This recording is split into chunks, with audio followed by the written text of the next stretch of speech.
Nah, baru muncul rahmat ya. Ya Allah. Antum tuh kayak gitu ya. Apa itu bang? Iya betul. Munculnya itu pas lagi waktu-waktu nggak mustajab. Pas dipanggil nggak datang. Oh.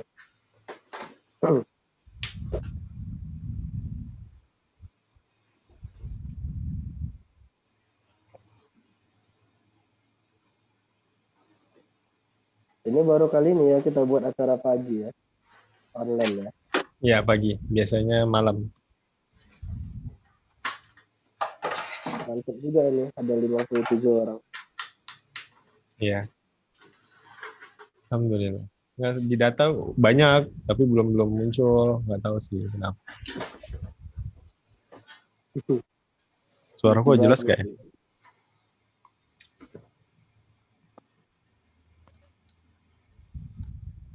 Jelas kan suaranya? Jelas, jelas, jelas.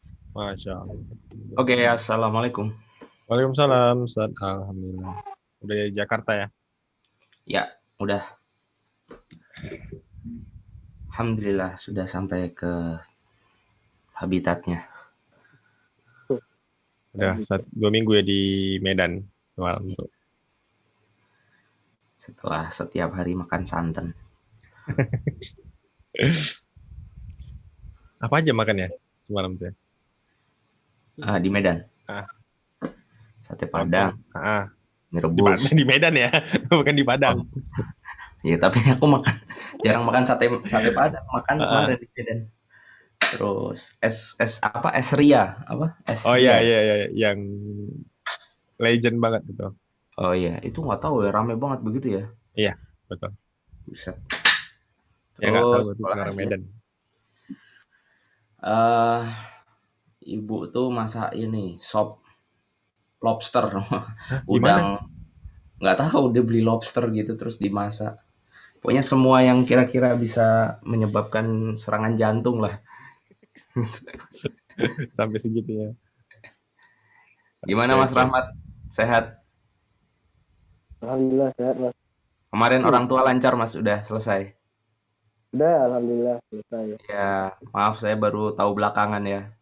Oh iya, tidak apa-apa. Insyaallah husnul khatimah. Amin. Amin. Ayo silakan dimulai, Mas. Oke. Ya, oke ya. Bismillahirrahmanirrahim.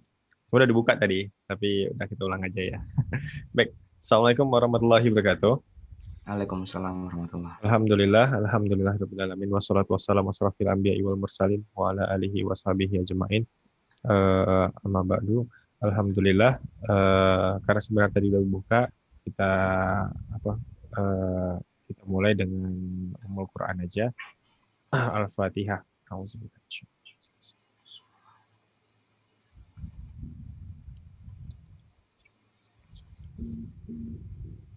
Halo. Oh, Mbah. Nggak tahu Mbah Kak Fira. Amin. Bismillahirrahmanirrahim. Oke. Saya kasih informasi sedikit untuk teman-teman semua yang udah join, diinformasikan untuk mute dulu mic-nya. Kalau misalnya mau di live kamera silahkan, tapi tetap menggunakan hijab ya. Itu aja. Dan laki-laki jangan pakai hijab ya. Ingat batasan aurat itu nggak serumit perempuan. Baik, saya persilakan langsung aja Ustadz Wimar karena sudah sampai di sini ya. Udah muncul. Oke. Monggo Ustadz. Bismillahirrahmanirrahim. Assalamualaikum warahmatullahi wabarakatuh.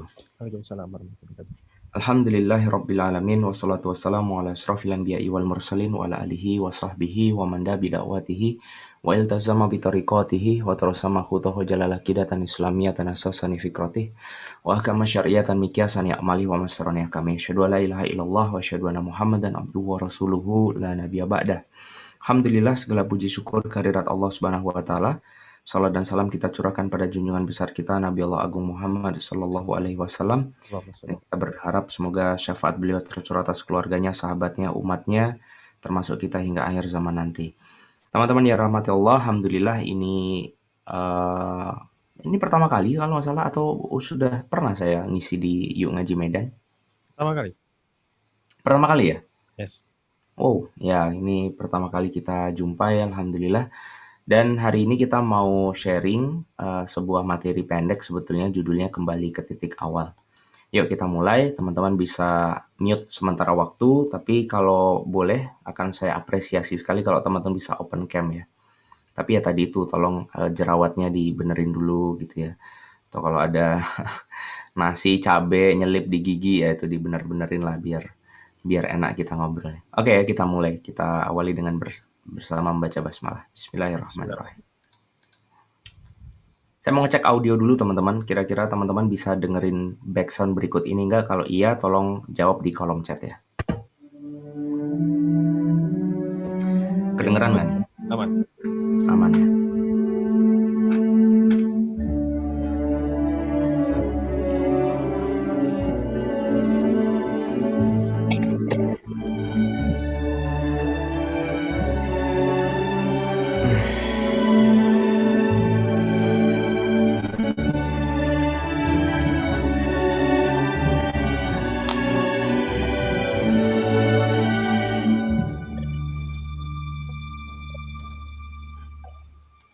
Oke, hari ini kita mau ngebahas sebuah tajuk berjudul kembali ke titik awal. Saya izin untuk ini ya, mentidakbolehkan teman-teman meng-unmute dulu ya, biar nggak ada yang bocor. Oke, nanti insya Allah di sesi tanya jawab kita buka lagi. Oke teman-teman, mari kita mulai.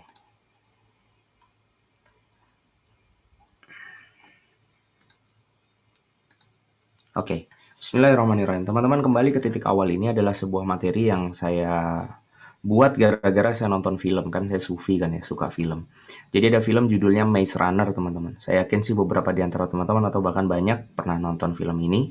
Film yang diceritakan di dalam film itu tuh ada kayak lapangan yang dikurung sama maze, sama labirin.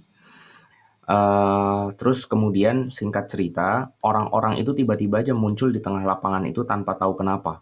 Mereka lupa masa lalu mereka, tiba-tiba mereka kekurung di tengah lapangan itu, dan kalau mereka mencoba keluar dari tengah lapangan, ujungnya nggak balik lagi. Rumor tersebar bahwa di dalam si maze itu atau labirin itu ada monster yang sangat mematikan, yang siapapun mau mencoba lari, dimakan monster itu. Nah, kemudian cerita berlanjut ketika muncul seseorang bernama Thomas. Nah, si Thomas ini adalah orang yang sangat ingin keluar dari tempat itu karena dia nggak mau mengikuti sistem yang berlaku. Dia anti status quo. Apa sistem yang berlaku pada saat itu? Ya, pokoknya kita harus hidup di tengah lapangan, jangan masuk ke maze, karena kalau masuk ke maze atau kita mencoba lari, kita akan mati. Nah, orang ini nggak ngerasa puas dengan kondisi yang mengekang dia itu, maka dia kepengen keluar dari maze ini. Kemudian pucuk dicinta ulam pun tiba, muncul seorang wanita. Ini nggak biasa-biasanya, karena biasanya yang muncul cowok semua, ini tiba-tiba ada wanita, namanya Teresa. Dan menariknya, si Teresa ini ingat sama Thomas. Dia mengenali si Thomas. Bahkan dia ingat tentang masa lalu mereka. Dia tahu bahwa tempat ini ada yang ngebuat dan mereka harus ngapain untuk keluar dari tempat ini. Maka si Teresa ini sebetulnya adalah kabar gembira untuk semua orang kan. Karena saya yakin siapa sih yang suka hidup terkungkung di tengah lapangan tanpa tahu kenapa. Nah, tiba-tiba si Teresa ini membawa kabar kalau dia itu memahami banyak hal tentang kondisi-kondisi sebelum mereka ada di tengah lapangan itu. Nah, cuma lucu menariknya ketika si Teresa ini menyampaikan apa yang harus disampaikan, ternyata nggak semua sepakat untuk keluar dari maze. Mereka terpecah menjadi dua golongan. Golongan yang pertama kepengen tetap ada di dalam sistem, yaitu tetap ada di dalam maze itu. Mereka takut ngelawan monster. Golongan yang kedua mereka pengen hijrah. Nah, terus apa hubungannya sama kajian ya kan? Hubungannya adalah ketika saya nonton film ini, terus tiba-tiba saya mikir kok ada banyak miripnya sama kondisi di mana dulu Rasulullah hidup. Ini entah kemudian memang cocok atau saya tukang nyocok-nyocokin, saya nggak tahu. Tapi yang jelas minimal ada 4 hal yang mirip terkait film Maze Runner ini dengan apa yang Rasulullah atau bahkan kita alami saat ini. Yang pertama, kita lahir nggak tahu apapun sebelum lahir, ya nggak? Kita nggak tahu tentang masa lalu kita sebelum lahir. Bahkan masa bayi atau masa balita kita saja kita susah sekali untuk mengingatnya. Apalagi masa sebelum masa rahim. Itu kita nggak tahu sama sekali. Kita lahir tanpa tahu kenapa. Tiba-tiba ada yang jadi laki-laki, ada yang jadi perempuan, ada yang jadi orang Jawa, ada yang jadi orang Medan. Di Medan ada yang jadi Batak, ada yang jadi Melayu. Itu nggak ada sama sekali yang milih. Tiba-tiba nongol aja begitu. Sama kayak di film ini, orang tiba-tiba nongol di tengah lapangan nggak tahu dirinya dia siapa. Sama yang kedua. Sama yang kedua adalah mereka sudah hidup terpenjara dalam sebuah sistem. Di mana orang yang ada di Maze Runner ini terpenjara dalam sistem yang berkata apa? Jangan pernah keluar dari lapangan ini, maze ini. Karena kalau kamu masuk ke labirin, kamu akan dimakan monster. Itu sistem yang berlaku seperti itu. Apa sistem yang berlaku dalam kehidupan kita? Ya, kamu harus sekolah. Ya, TK, SD, SMP, SMA, kuliah. Kenapa? Karena kalau kamu nggak kuliah, kamu nggak punya ijazah. Kalau kamu nggak punya ijazah, nanti susah nyari kerja. Kalau nggak punya kerjaan, kamu nggak bisa dapat uang. Kalau kamu nggak punya uang, nggak bisa makan, nggak bisa nikah. Kalau kamu nggak bisa nikah, kamu nggak bisa punya anak. Kalau kamu nggak bisa punya anak, berarti kamu nggak bisa sekolahin dia untuk dapat ijazah dan akhirnya dia kerja nyari uang kayak kamu. Itu yang kemudian terpatri dalam benak kita. Seakan-akan kita nggak punya opsi untuk cara hidup yang lain. Udah, cara hidup ya begini. Dunia ini kayak hutan rimba, cuma bedanya hewannya manusia. Siapa yang menang dia kaya, dia sukses, dia bisa jumawa gitu ya. Siapa yang kalah dia terpuruk.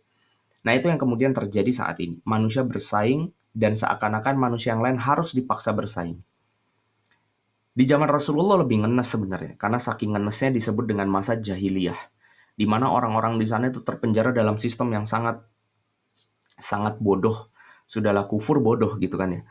Nah, kenapa? Ada yang kemudian berjudi dengan anak panah. Kemudian ada apa istilahnya tuh, mitos-mitos atau cerita-cerita tahayul di antara mereka yang membuat kehidupan mereka itu senantiasa jadi aneh. Ada yang mendem anak perempuan hidup-hidup karena dianggap tidak bermartabat gitu ya. Ada yang kemudian memperbudak yang lainnya. Dan mau-maunya aja orang yang kulit hitam merasa dirinya budak dan yang kulitnya putih merasa dirinya bisa menguasai yang berkulit hitam. Itu sistem yang berlaku. Ada riba di sana, ada homer di sana, ada perzinaan yang merajalela. Jadi kalau teman-teman jadi tetangganya Rasul, kalau kalian ngelihat rumah kok dicat warnanya merah dan ngomong-ngomong itu kok di dalam bahasa Inggris berarti red doors. Saya juga nggak tahu kenapa ada hotel namanya red doors. Kalau ada rumah dicat pintunya warna merah, itu berarti janda atau perawan yang ada di dalamnya itu public service. Itu bisa dipakai siapapun asal dia punya dinar dirham buat bayarnya. Itu sistem yang berlaku seperti itu. Bahkan istri, itu kalau suami meninggal, istri diwariskan kepada anaknya. Jadi istri itu kayak barang. Diwarisin ke anaknya, berarti anak yang paling tua boleh nikahin ibunya. Dan ini yang terjadi di masa kelam itu. Dan lain-lain. Ini kalau diterusin nggak bakal selesai. Tapi yang jelas mereka sudah terkungkung dalam sebuah sistem. Nah, itu sama yang kedua. Yang pertama apa tadi? Kita lahir nggak tahu kenapa. Yang kedua, kita sudah terpenjara dengan sistem yang ada. Sama juga seperti yang ada di film Maze Runner ini. Sama yang ketiga, itu adalah muncul seseorang yang akhirnya mengetahui semua hal. Kalau di film ini si Teresa tadi, karena dia ingat tentang masa lalu. Kalau di dunia kita atau di zaman Rasulullah, ya Rasulullah sendiri. Ketika Allah turunkan wahyu, akhirnya dia tahu tentang segala sesuatu. Bahkan dia dikisahkan oleh Allah Subhanahu wa Ta'ala lewat firman-Nya, mengetahui apapun yang terjadi sebelum dan setelah kita meninggal dunia. Rasulullah tahu semua. Yang seharusnya ini jadi kabar gembira kan. Ketika ada orang yang masuk ke dalam sebuah ekosistem yang sangat rusak, Rasulullah ngasih kabar tentang kebaikan, harusnya senang. Tapi sama yang keempat, nggak kejadiannya begitu. Di film ini ada dua golongan. Ada dua golongan, satu golongan pengen tetap di lapangan, yang satu golongan pengen pergi meninggalkan lapangan. Di zaman Rasulullah juga sama. Ketika dikisahkan tentang apa yang disampaikan Allah Subhanahu wa Ta'ala, sebagian besar daripada mereka menolak. Dan akhirnya pecah dua golongan. Satu golongan orang-orang kafir yang tetap ingin berada di Mekah, dan yang satu adalah golongan orang-orang muhajirin yang akhirnya bersama Rasulullah pindah ke Madinah. Gimana? Mirip kan? Atau saya yang pintar mirip-miripin, ya, terserah teman-teman mikir gimana, tapi yang jelas menurut saya 4 hal ini mirip banget. Sehingga saya punya punya keusilan untuk ngebuat sebuah kajian di mana setelah slide yang saya mau tampilkan ini, saya akan menceritakan apa yang dulu Rasulullah ceritakan kepada teman-teman. Sehingga dari 64 orang ini seharusnya terpecah menjadi dua golongan. Satu golongan yang percaya dengan kisahnya Rasulullah dan dia pergi ke Madinah menjadi orang-orang muhajirin, atau naudzubillah teman-teman tolak cerita ini dan teman-teman menjadi orang kafir yang stay di Ka'bah atau stay di Mekah. Nah, ini yang kemudian mau saya coba trial di Yuk Ngaji Medan ini. Mari kita coba bahas. Apa yang dulu Rasulullah sampaikan? Sederhana sebetulnya. Rasulullah pada saat itu hanya ingin menyampaikan bahwa sebentar. Saya lupa, ini ada trailer filmnya. Kita nonton bareng dulu lah ya. Biar teman-teman yang belum nonton filmnya, karena saya ngeliat ini banyak sekali anak-anak Medan ini yang solehnya luar biasa sampai nggak pernah nonton bioskop ya. Mungkin nggak tahu film atau nontonnya kalau Lebah Ganteng sudah keluar linknya. Nah ini kita coba liatin dulu trailernya biar teman-teman tahu yang kita ceritain barusan. Kita lihat ya. Can you tell me anything about yourself? Who you are, where you came from? Can you tell me your name? I can't remember it.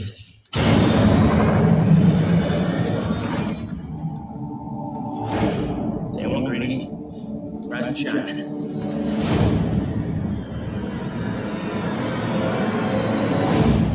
What is this place?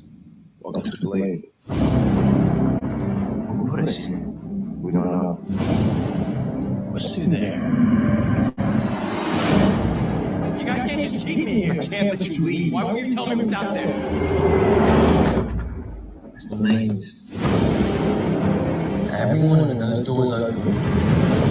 The runners look for a way out. No one has ever survived the night in the lanes. What happens? We call them Greens. We don't belong here. Somebody built the maze. I think it's time we find out what we're really up against. You're not like the others. You're curious. What the hell's that? This is the first real clue you found. Who knows where this might lead us? It's a go. Thomas, Everything started changing the moment you showed up. what if we were sent here for a reason? The doors aren't closing. They're here. They're gonna keep coming back until they kill us all. We get out now, or we die trying.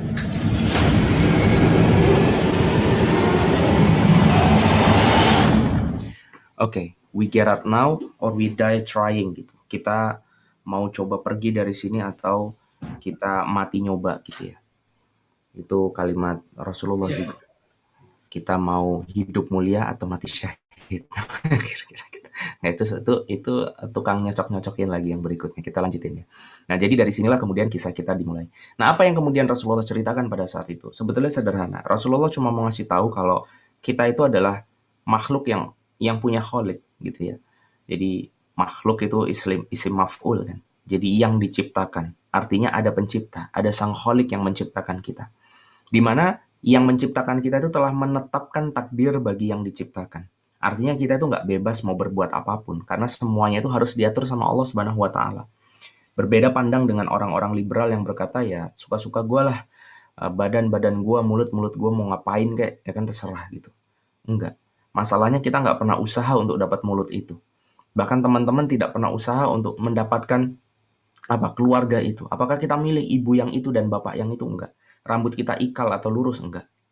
Kalian laki-laki atau perempuan? Enggak. Kalian itu nggak milih jadi seperti kalian. Bahkan kalian sendiri tidak bisa mengatur apa yang Allah titipkan di dalam diri kalian. Contoh, coba berhentikan jantung 5 menit aja. Habis itu jalanin lagi. Pasti kalian nggak bisa. Coba stop gerak peristaltik dalam usus kalian misalkan. Atau stop siklus Krebs misalkan dalam alveolus kalian di paru-paru kalian untuk bisa bertukar darah dengan oksigen. Coba hentikan itu sebentar aja, nggak bisa. Ada banyak hal yang ada di dalam diri kita yang kita bawa kemana-mana yang bahkan kita tidak bisa menguasainya. Itu pertanda bahwa kita bukan milik kita. Dan lebih parahnya lagi kalau kita belajar tentang ruh, bahkan ini yang teman-teman lihat ini bukan wimar. Ini adalah jasad yang Allah titipkan untuk si wimar pakai selama hidup dia. Jadi kalau kalian ngaca, yang ada di dalam cermin itu bukan kalian. Kalian itu adalah ruh yang Allah titipkan di dalam avatar itu tuh kayak avatar, tau gak sih? Jadi kayak Power Rangers masuk ke Megazord gitu. Ya, kita itu ruh masuk ke dalam avatar gitu. Jadi ini kayak benda yang kita gerakkan. Maka kelak tidak heran ketika kita kembali kepada Allah, tangan ini bicara, kaki ini bicara, badan ini bicara. Ya, bahkan yang biasanya ngomong nggak ngomong di sana yaitu mulut. Lah kenapa? Kenapa semuanya ngomong seakan-akan menyerang pemiliknya? Bukan, karena kita bukan pemiliknya. Maka sebagaimana teman-teman punya benda-benda titipan. Misalkan ada teman kalian nitipin motor, dan ketika dikembalikan motornya rusak, kalian harus tanggung jawab. Sebagaimana itulah kalian harus mempertanggungjawabkan tangan, kaki, mulut, kepala, pikiran, hati yang kalian punya, karena itu bukan punya kalian. Yang kalian pakai, karena itu bukan punya kalian. Jadi ini yang pertama ingin saya sampaikan, bahwa kita nggak bebas. Terus apa asal muasal kita? Bagaimana ceritanya? Kenapa kita ada di bumi? Nah, mari kita coba dengerin ceritanya berikut ini. Kalau mau lengkap, teman-teman tinggal baca sebuah kitab namanya Bidayah wa Nihayah, dikarang oleh Ibnu Katsir. Nah, sebagian kecil daripada pembahasannya kita tuangkan dalam slide berikut ini. Di mana dalam hadis riwayat Muslim, Allah telah menetapkan takdir itu 50.000 tahun sebelum segalanya ada. Saya mau tanya, backsoundnya kegedean atau enggak? Cukup besar. Mau saya kecilin? Cukup? Aman? Aman. Oke, good. Jadi bahkan sebelum daripada bumi, matahari, bulan yang kalian lihat ini ada, Allah itu sudah menetapkan segala sesuatu. Bahwa hari ini di titik ini Wimar pakai baju yuk ngaji warna hijau, itu juga Allah sudah tuliskan. Allah ciptakan pena, inna awala ma khalaqallahul qalam. Si pena ini disuruh sama Allah, uktub, tulis. Nanya si pena, Robbi wa madza aktub, apa yang harus aku tulis? Tulis semua yang akan terjadi dari hari ini sampai hari kiamat. Kemudian si pena itu mencatat dalam sebuah kitab namanya Lauhul Mahfuz, mencatat segala sesuatu. Bersitan hati kita ada di sana.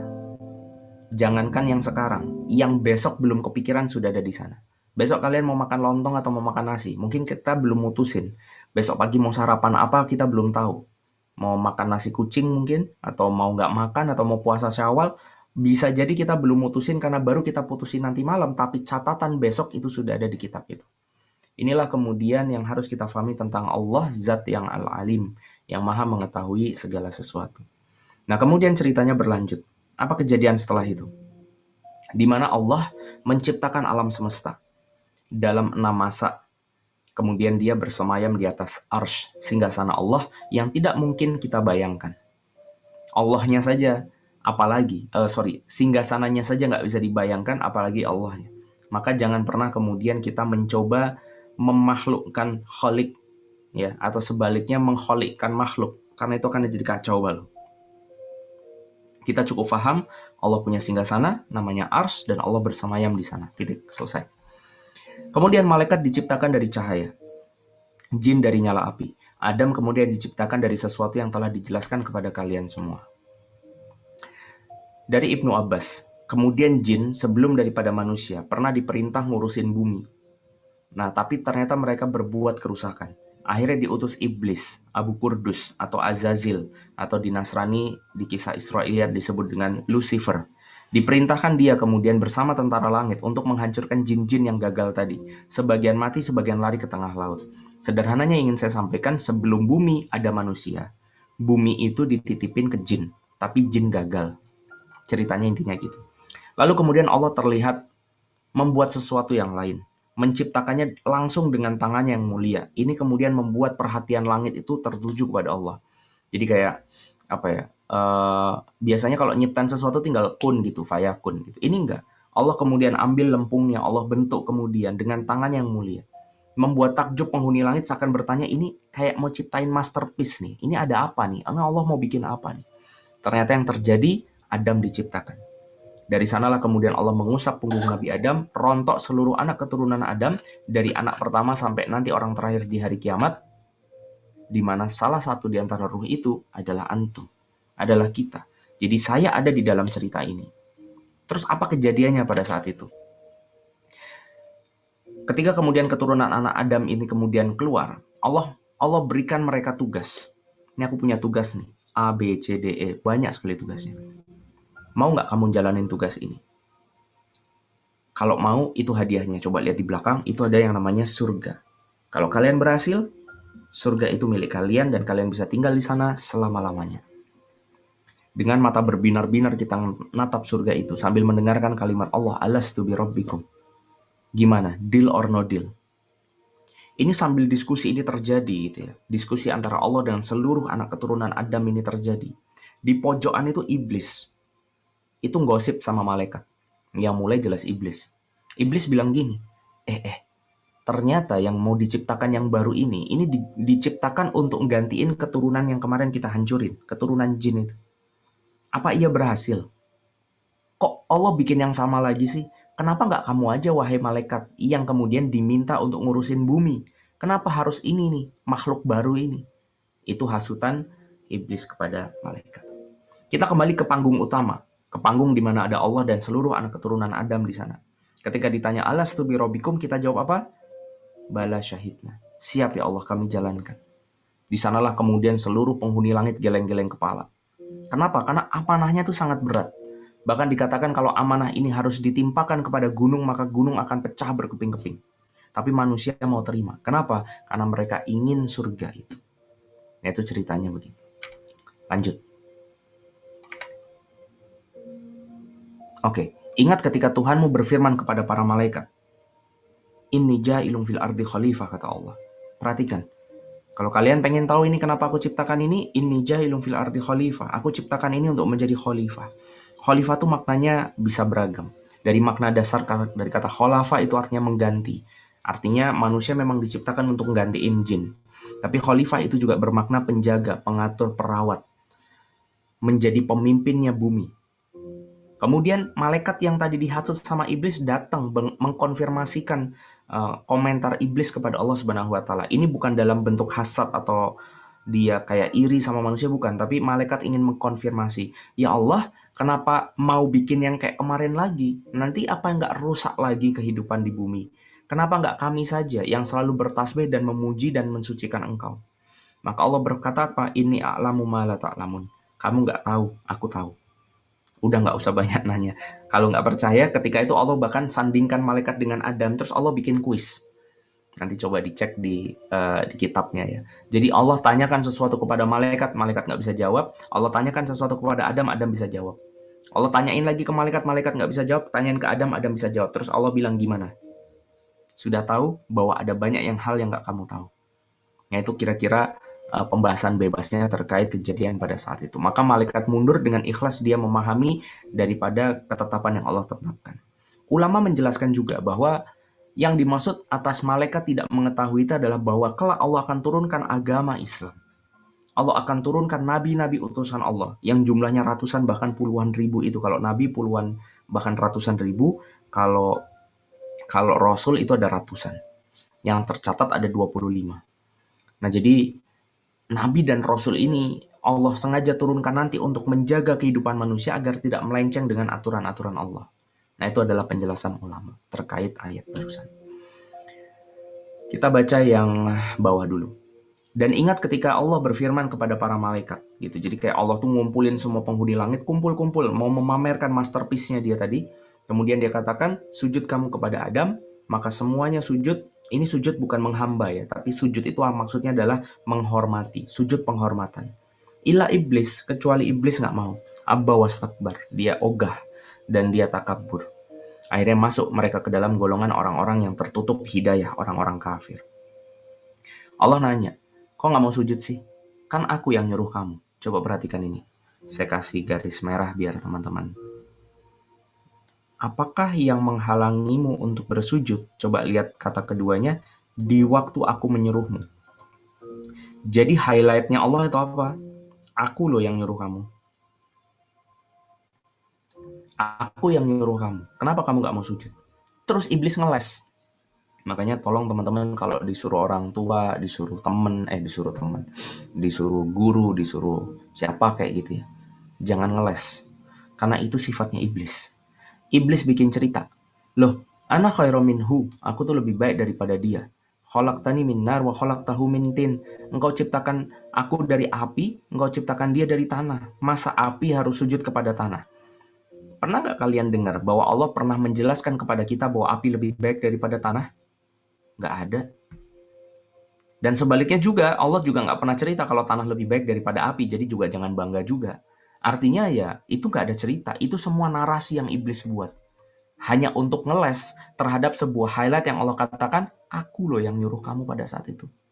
Ada yang pernah nanya ke saya, kok Allah tega banget sih, hanya dengan satu kesombongan iblis keluar daripada surga selama-lamanya dan dihukum masuk neraka selama-lamanya. Iya, karena ini kesombongan paling tinggi yang pernah ada. Lah kenapa? Karena sombongnya langsung di depan Allah. Bisa kebayang nggak? Kalian sombong sama temen, biasa. Paling cuma dijauhin gitu ya, atau nggak ditemenin lagi kira-kira begitu. Coba kalian sombong sama guru kalian. Atau misalkan kalian sombong sama bapak ibu kalian. Pasti efeknya beda. Lah ini iblis sombong kok sama Allah. Di depan Allah langsung. Di hadapan Allah yang sedang berhadapan atas makhluk-makhluknya yang lain. Ini kesombongan tingkat luar biasa. Nggak karuan. Maka inilah kemudian yang Allah tetapkan, dia dikeluarkan daripada surga. Oke, kita lanjutin. Allah bilang, keluar kamu dari surga itu. Karena surga itu harus steril dari kesombongan, kira-kira gitu. Maka keluarlah, sesungguhnya kamu termasuk orang-orang yang hina. Iblis bilang, times up ya Allah kalau gitu. Kasih waktu. Buat apa? Aku mau goda ciptaan yang katanya kamu nih luar biasa sempurnanya, aku mau coba tes gitu. Aku akan coba kemudian goda mereka. Aku akan datangi mereka dari depan, belakang, kanan, dan kiri mereka. Ini luar biasa. Khutuwati syaitan, langkah-langkah setan. Mereka kemudian bersumpah untuk goda manusia. Ini perseteruan terpanjang sepanjang apapun ya. Ini paling lama ini. Iblis bilang, aku akan datangin manusia dari 4 penjuru mata angin gitu. Bahkan aku akan masuk ke dalam aliran darah mereka. Maka ada iblis yang godaannya tuh yuwas wisufi sudurinas, itu iblis yang ada di aliran darah. Kerjaan dia tuh kayak bakteri, kayak virus, teman-teman. Kalian tahu apa bedanya orang yang kena corona, yang kemudian dia itu ada gejala dengan tanpa gejala? Yang tanpa gejala itu sistem imunnya bagus, bukan berarti nggak ada coronanya. Nah, artinya iblis yang ada di aliran darah itu tuh kayak virus, kayak corona. Kalau sistem imun kita bagus, iman kita bagus, dia nggak bisa ngapa-ngapain. Tapi begitu kita futur, begitu kita sendirian, begitu kita mau coba yang aneh-aneh, dia mulai kemudian yuwas wisufi sudurinas, bisik-bisikin kita. Itulah kenapa Imam An-Nawawi berkata, al-imanu yazid wa yanqus. Iman itu naik turun. Karena kita digoda bahkan secara internal. Nggak lebih daripada itu ternyata, dan di depan, belakang, kanan, kiri. Suatu itu dijelasin sama Ustadz Nauman Ali Khan. Iblis yang bagian depan itu kerjaannya nahan kita untuk beramal soleh. Jadi kalau kalian mau sholat males, nah itu kerjaan yang di depan tuh. Atau sudah kepikiran mau sedekah kok sampai lupa, nah itu kerjaan iblis yang di depan. Iblis yang di belakang kita akan menarik kita untuk senantiasa mengingat maksiat-maksiat yang kita anggap membahagiakan itu untuk kita ulang lagi. Ini yang kerjaan yang di belakang. Jadi yang di depan nahan, yang di belakang narik. Yang kanan, karena dia dekat dengan catatan amal kebaikan, dia akan menggoda manusia untuk diri manusia ini merasa bahwa amal dia itu sudah banyak gitu. Kayaknya dia udah bisa lah masuk surga itu, kayak free pass gitu, sudah dapat voucher lah masuk surga. Sebelah kiri, karena dia dekat dengan catatan keburukan, maka si iblis yang sebelah kiri ini akan senantiasa membuat kita maklum terhadap maksiat yang kita lakuin. Udahlah, orang lain juga begitu. Kira-kira begitulah respon kita ketika digoda iblis yang ada di sebelah kiri. Coba kalian bayangin, depan, belakang, kanan, kiri, plus aliran darah, 24 jam. Makanya kalau mau nyari setan tuh nggak usah jauh-jauh. Kalau di Medan tuh di mana yang saya kemarin ngelewatin itu, kayak kalau di Jakarta tempatnya kayak Menteng, saya nggak tahu tuh daerah apa, isinya tuh rumah-rumah gede banget tuh, nggak karuan rumahnya tuh. Namanya apa? Sawan ya? Nggak tahu, dekat sekolah istri saya tuh. Sekolah istri saya tuh di Harapan apa? Sekolah Harapan. Ya, SD, SMP, SMA jadi satu. Oh iya. Itu kan kompleknya kan gede-gede ya. Itu ngelewatin satu rumah, ada yang cerita, ini katanya ada setan Belanda di sini. Batin saya nggak usah jauh-jauh nyari ke situ. Kita dijaga 4 gitu. Ini kalau ruangan saya kosong cuma ada 1 orang, berarti minimal di sini ada 5 jin yang lagi ngodain saya. Gitu dah, kira-kira kita lanjutin lagi. Allah bilang, keluar kamu dari surga itu sebagai orang terhina lagi terusir. Sesungguhnya barang siapa di antara mereka manusia mau ngikutin kamu, aku akan masukkan kalian semua. Jadi intinya iblis dikasih izin sama Allah untuk goda manusia. Dari Ibnu Abbas dan ulama yang lainnya, mereka berkata iblis dikeluarin dari surga seketika berubah wujud iblis yang tadinya indah menjadi buruk rupa. Kalau teman-teman ketik Lucifer gitu ya di Google gitu. Itu nanti teman-teman akan ngelihat ada dua wajah gitu. Yang pertama itu udah kayak cowok ganteng punya sayap gitu, sampai difilmin kan di Netflix tuh ada judulnya Lucifer. Tapi lagi ada yang lain tuh kayak orang mukanya kambing gitu. Oh boy. Karuan. Ya kita nggak perlu percaya sih dengan gambaran ini. Cuma paling nggak kita tahu bahwa memang iblis itu menjadi sangat buruk rupanya ketika dia dikeluarkan Allah dari surga. Setelah itu Adam dimasukkan ke dalam surga. Lama dia di surga. Ada yang saya pernah dengar dicatat 90-an tahun di surga. Makanya dia berjalan dengan perasaan puas dan tidak tenang padahal di surga. Coba antum bayangin surga loh. Makanan terenak ada di sana. Bau paling wangi ada di sana, pemandangan paling indah ada di sana, tapi tetap stres gitu. Kenapa stres? Karena yang namanya surga walaupun indah, kalau jomblo tetap ngenes. Kira-kira begitu. Nah, jadi kalau teman-teman baru jomblo 15 tahun, 20 tahun ya sabarlah. Ada yang lebih kasihan daripada antum semua. Siapa? Adam alaihissalam. Nah 90 tahun akhirnya saat ia tertidur Allah mengambil rusuk terkecilnya dan dijadikan kemudian seorang wanita. Kenapa wanita diciptakan? Ada alasan spesial apa? Dicatat dalam Bidayah wa Nihayah, ketika Adam bangun, dia ngelihat ada sesosok wanita, ditanya, kamu siapa? Hawa bilang, aku adalah seorang wanita. Adam berkata, kenapa kamu diciptakan? Hawa karena sudah dapat jawaban informasi daripada malaikat, dia mengatakan bahwa aku diciptakan agar engkau tenang karenaku. Oh, ini kalau mau cie boleh sih. Kalau mau ubu-ubu juga boleh, terserahlah kayak yang mana. Jadi wanita itu diciptakan untuk mendampingin laki-laki menjadi khalifah di atas muka bumi. Itu kodratnya, itu adalah positioningnya. Yang hancur gara-gara sistem feminis yang kemudian disebarkan orang-orang liberalis saat ini. Mengatakan bahwa laki-laki dan perempuan sama. Apa yang dilakukan laki-laki, perempuan harus bisa. Masya Allah.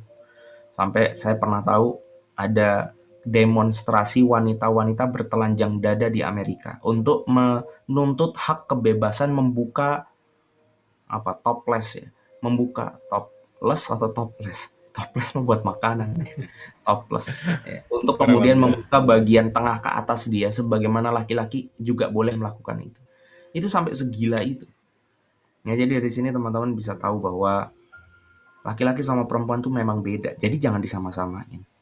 Kalau kalian perempuan jadilah perempuan yang sebetul-betulnya perempuan, kalau laki-laki juga sebaliknya. Kalau sampai kebalik bubar, rumah tangga itu bubar. Mas saya nggak tahu kalau ada orang LGBT itu membangun apa dia sebetulnya. Kalaupun membangun rumah tangga, anak macam apa yang ngeliat ibunya kok maco, ngeliat bapaknya kok maco gitu kan. Nah itu terus mau gimana dia? Saya tuh yang ngeliat ada anak yatim saja, misalkan nggak punya bapak, nggak punya ibu, itu pasti punya tuh. Kalau bahasanya Ustadz Bendri itu hutang pengasuhan. Karena harus ada yang didapat dari bapak, harus ada yang didapat dari ibu. Perhatian didapat dari ibu, rasa kasih sayang, kelembutan didapat dari ibu. Apa yang kemudian dia dapat dari bapak? Rasa terlindungi, gitu kan ya. Ngelihat sosok gagah di depan dia yang membawa rumah tangga itu menuju kebaikan. Itu butuh anak tuh dua-duanya. Nah kalau salah satu pincang ya terjadi masalah. Maka tolong kalau jadi cewek beneran, kalau jadi cowok beneran. Kira-kira sukai apa yang seharusnya cewek sukai dan sukai apa yang seharusnya cowok sukai. Cowok itu sukanya mimpin, ngelindungin, ngayomin, itu kodratnya cowok. Ngatur, itu kodratnya cowok. Kalau cewek itu sukanya dilindungi, diatur, dijaga, itu harusnya sukanya cewek. Jangan dibolak-balik. Seorang wanita dengan kodratnya, dengan perasaan yang sebegitu luas, harusnya kepengen punya anak banyak. Jadi kalau mbak-mbak atau kepengen punya anak banyak, bagus. Berarti fitrahnya masih original. Tapi kalau sampai nggak kepengen punya anak, wah itu perlu dikasih question mark besar. Contohnya kayak gitu. Selesai. Jadi, singkat cerita saya cuma mau ngasih tahu bahwa kita itu bukan makhluk yang bebas. Karena kita diikat oleh takdir yang Allah sudah tentukan. Secara ringkas, apa yang kemudian Allah sampaikan dalam kisah yang tadi kita bacakan, Allah titipkan bumi ini untuk kita. Untuk kita jaga, bukan malah perang habis-habisan di atasnya. Allah katakan, ini ja'ilun fil ardi khalifah. Seharusnya inilah yang kemudian selalu muncul dalam benak kita ketika setiap kali kita bangun dari tidur kita. Apakah saya sudah menjadi khalifah yang baik di atas muka bumi ini? Bagaimana cara menjadi khalifah yang baik? Wa ma khalaqtul jinna wal insa illa liya'budun. Tidak diciptakan jin dan manusia kecuali untuk menghamba kepada Allah, beribadah kepada Allah. Maka ketika kita sudah mencoba untuk menjalankan Islam ini secara kafah, total dalam melaksanakan seluruh aturan dan perintahnya, maka predikat kita naik menjadi khalifah, sebaik-baiknya umat. Allah sampaikan kuntum khaira ummatin ukhrijat linnas. Kita itu umat yang terbaik di atas muka bumi. Apa aktivitasnya? 3. Ta'muruna bil ma'ruf wa tanhauna 'anil munkar wa tu'minuna billah. Di mana manusia ini selalu mengajak kepada kebaikan, mencegah daripada yang mungkar, dan mereka beriman kepada Allah. Gitu ceritanya. Penutup dari perjumpaan kita hari ini, mungkin setelah ini kalau ada yang mau nanya dan diskusi silahkan. Dalam surat At-Taubah Allah Subhanahu wa taala berfirman, dan sungguh Allah telah membeli dari orang-orang mukmin diri dan harta mereka dengan memberikan surga atas mereka. Jadi sebetulnya Allah nggak perlu menggunakan diksi membeli, karena kita ini kan punya Allah. Tapi dengan lembutnya Allah bilang, udah aku beli deh kalian, dan ternyata dibelinya dengan harga yang nggak masuk di akal. Yaitu dengan apa? Dengan surga. Yang itu tidak ada nilainya dibandingkan pengorbanan kita untuk menggapainya. Apa sih yang paling tinggi yang kemudian bisa kita lakukan untuk menggapai surga? Mati syahid kan? Dan itu nggak sebanding dengan surga yang nanti akan kita rasakan selama-lamanya. Maka beginilah kelembutan Allah dalam memahamkan kita bahwa diri kita itu punya Dia. Di mana orang-orang ini kemudian berperang pada jalan Allah. Mereka membunuh atau terbunuh. Banyak orang yang ngerasa kasihan ya orang Palestina. Yang kasihan tuh kita. Yang kasihan tuh kita. Di mana kita cuma bisa ngeliat. Malah perang komen doang setiap hari kerjaannya. Sementara mereka itu dekat dengan surga. Ada salah satu pengungsi Suriah waktu itu kalau nggak salah mau dibawa ustadz saya ke Indonesia. Dia nolak. Kenapa nggak mau ke Jakarta? Kan di Jakarta lebih aman. Kamu bisa ngafalin Quran lebih tenang di sana. Terus dia bilang, iya Jakarta memang lebih nyaman, tetapi surga di sini lebih dekat. Dia bilang begitu. Coba yang itulah kemudian obrolan orang-orang yang ada di sana. Ketika sesama teman mereka bercerita, mereka akan bertanya, kayaknya hari ini jatah syahid saya. Kayaknya hari ini jatah syahid saya. Nah pertanyaannya, kita ini punya kesempatan sebesar itu atau tidak?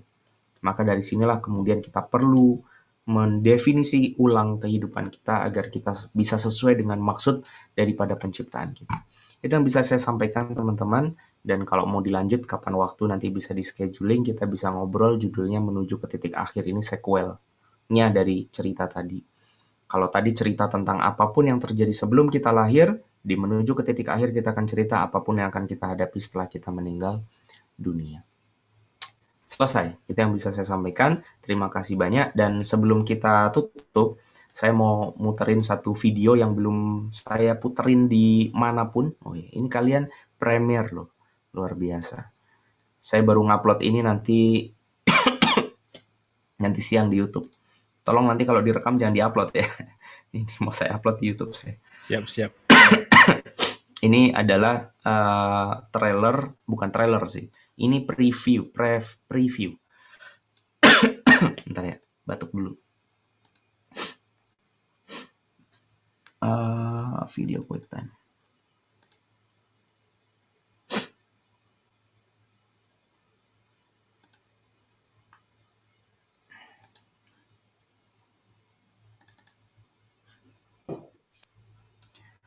Oke, ini kita puterin satu kali. Setelah itu kalau dari teman-teman ada yang mau nanya, silakan.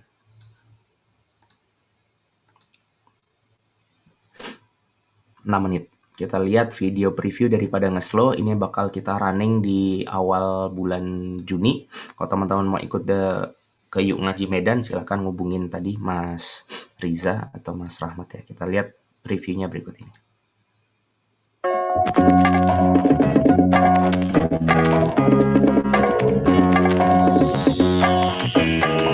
Teman-teman yang dirahmati Allah, Slow itu terbagi jadi 8 episode. Bukannya 17 pertemuan, tapi episodenya ada 8, di mana seluruh rangkaian episode kita juduli Why Should Islam. Teman-teman ketawa bisa nggak sih?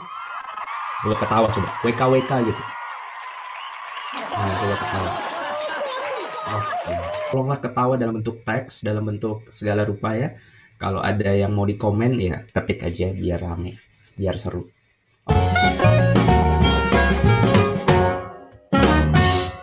Bismillah. Why should we start? Nah, ada 3 key point yang harus teman-teman ingat baik-baik Key point yang pertama adalah kita mau ngebahas kita ini sebenarnya siapa gitu. Key point yang kedua adalah apa sih potensi terbesar yang ada dalam diri kita. Nah, yang ketiga adalah mengapa kita memulai semua proses ini. Artinya why should we start? Start yang di sini yang dimaksud adalah start proses hijrah kita ini. Ini kenapa kita harus mulai? Apa alasan terbesar kita untuk bergerak, untuk berubah diri, untuk tahu tentang agama itu ngapain sih sebetulnya? Why itu perkara niat, perkara alasan, perkara argumentasi, perkara dasar dari kenapa kita melakukan sesuatu. Maka percuma kita bisa sesuatu kalau kita nggak punya dasarnya ini. Kita ini lucu loh. Saya yakin di antara banyak yang lahir muslim. Silakan yang lahir muslim bilang saya coba. Tuh. Saya juga lahir muslim. Tapi lucu menariknya, saya sampai gede tua jenggotan itu nggak pernah tahu kenapa saya meluk Islam. Tanpa pernah saya bertanya tentang Islam ini benar atau enggak sih. Ini ada Allah itu cara mastiinnya gimana? Siapa yang pernah kemudian ketemu Rasulullah? Siapa yang pernah kemudian ke surga balik lagi ke dunia untuk nyeritain surga kayak apa? Enggak.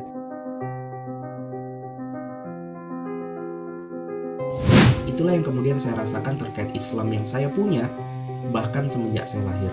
Maka why should Islam ini adalah topik yang harus kita bedah selama 8 episode ke depan, teman-teman. Apakah kalimat orang bahwa agama itu semua sama benar? Saya logika gini aja, teman-teman. Ada film judulnya PK. Saya nggak nyaranin ya, karena kan banyak auratnya. Kalian kan udah soleh banget ya. Cuma yang kebetulan udah nonton ya, bagus lah. Kita relate ya. Ada alien turun ke dunia, terheran-heran sama agama. Lah kenapa? Karena agama ini yang kemudian membuat orang itu melakukan hal-hal yang illogical. Nggak masuk di akal. Makanya ada yang bilang agama itu kayak opium. Opium itu apa? Candu. Ya, bikin orang jadi nggak settle gitu. Bikin orang jadi nggak rasional.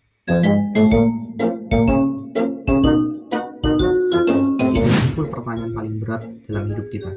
Kalau teman-teman bisa ngejawab 3 ini dengan benar dan teman-teman yakin atas kebenaran itu, maka kalian punya cara hidup kalian.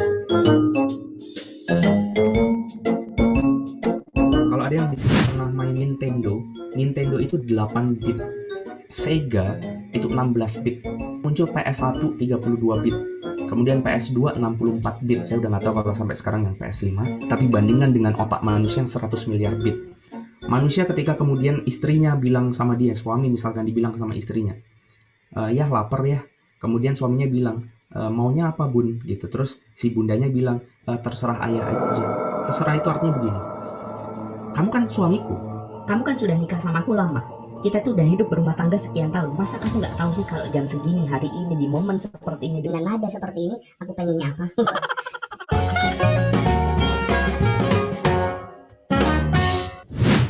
Quiz. Kita tebak suara, teman-teman. Kita dengerin yang pertama, silahkan teman-teman jawab. Ini apa? Apa?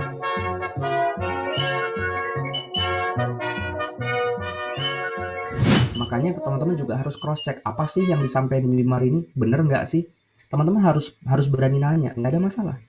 Karena kalau sampai nge-slow ini adalah aliran sesat gitu ya, kalian sesat dong. Karena ini informasi.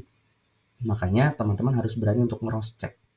Apa yang pasti dalam hidup ini yang nggak mungkin nggak ada di semua hidupnya orang? Let me tell you something about life. Mau kalian anak kecil, mau kalian remaja atau kalian dewasa, mau kalian sibuk di kota atau sendirian di desa, mau kalian ada di tempat paling panas atau tempat paling dingin di atas muka bumi ini, mau kalian di atas laut, mau kalian hidup di bawah laut sekalipun, mau kalian di atas panggung atau kalian yang di bawah panggung, mau kalian kerja atau kalian nganggur, satu hal yang pasti dari hidup ini adalah life is never flat. Hidup nggak mungkin gitu-gitu aja. Semua orang pasti punya tantangan dalam hidupnya. Sampai meninggal kita akan ngadepin masalah. Allah katakan, Alladzi khalaqal mauta wal hayata liyabluwakum ayyukum ahsanu amala. Allah sengaja akan ciptakan mati dan hidup ini untuk Allah kasih kemudian masalah, ujian, agar kemudian diketahui siapa yang paling baik amalnya. Life is not about waiting the storm to pass. Hidup itu bukan menunggu badai reda. But life is about how we can dance in the middle of the storm.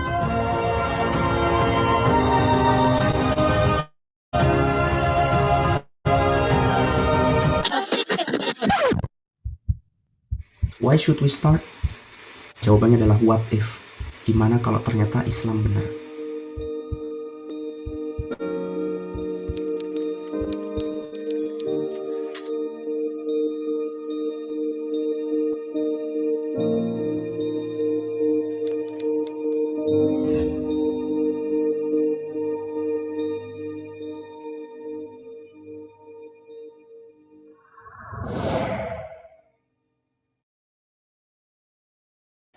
Mic Sat.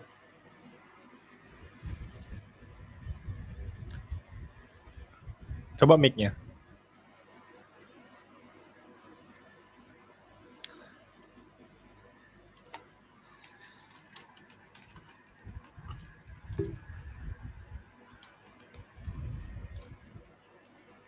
Dah. Sat, coba tes mic-nya. Lah, dari tadi saya ngomong, Nggak. mic-nya saya matiin. Nggak dengar. Gubrak. Intinya itu yang tadi saya bisa sampein. Yang Kalau ada mana? yang gabung slow, bisa. Saya lupa saya matiin tadi biar nggak gema. Oh iya. Bisa cek di itu tuh yang ada di mana? Yang Link ada di gitu ya? chat ya. bit.ly/ngeslow 2. Oh iya. Kan ke situ. Boleh cek di komen ya. Oke.